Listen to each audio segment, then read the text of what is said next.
didžiausias krovinys Lietuvoje istorijai, tai yra vienalytis didžiausias krovinys. 3 kartus sunkesnis negu bet kada Lietuvoje pravežtas istoriškai krovinys. Tokio dydžio krovinys jis yra istoriškai pirmas ir labai didžiuojamės, kad jis atvyko būtent į mūsų kompaniją.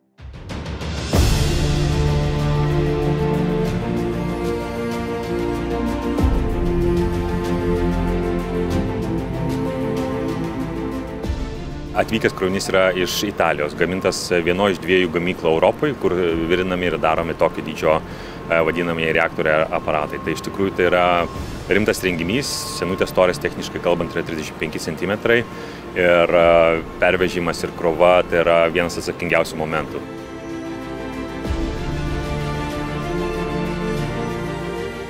Žinoma, be galo svarbu yra galutinio krovinio gavėjo, tai yra šito projekto kaltininko Orlen Lietuva pasitikėjimas.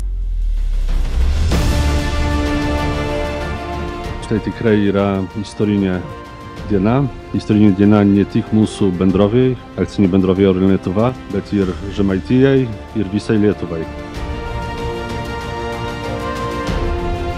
Ir be abejo didelė pagalba iš Begos buvo dalyvaujant su Klaipėdos valstybinių jūrų uostų direkcija. Tai yra neeilinis projektas ir jiem, matot, neeilinis laivas, tai yra pirmas toks Lietuvoje užėjimas tokio laivo ir Klaipėdoje. Turėjome atlikti inžinerinius skaičiavimus, patikrinti krantines, patikrinti dangas, patikrinti maršrutą.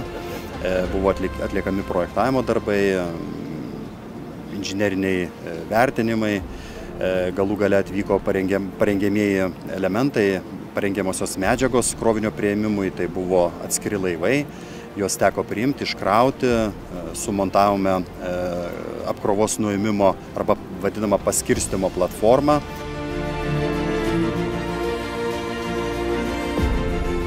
Transportas iš tikrųjų yra irgi neeilinis, tai yra 2 platformos po 44 ašis, tai yra šis 88 ašių platforma.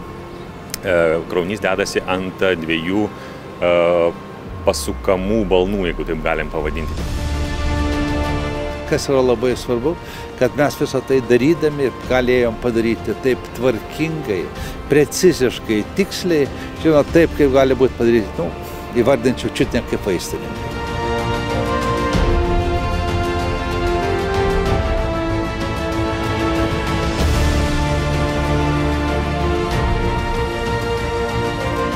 Tai yra 3 metai darbo, kaip sako, ir 2 valandos iškilimui. Mes su Bega jau planuojame sekantį projektą, tai yra Litgrid sinchronizavimo projektas.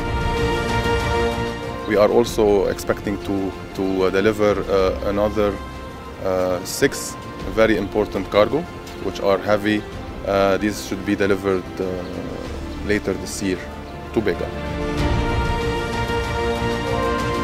Tai parodymas Begos galimybių, Lietuvos, o galbūt dargi plačiau negu Lietuvos mastelė, ką mes galime padaryti.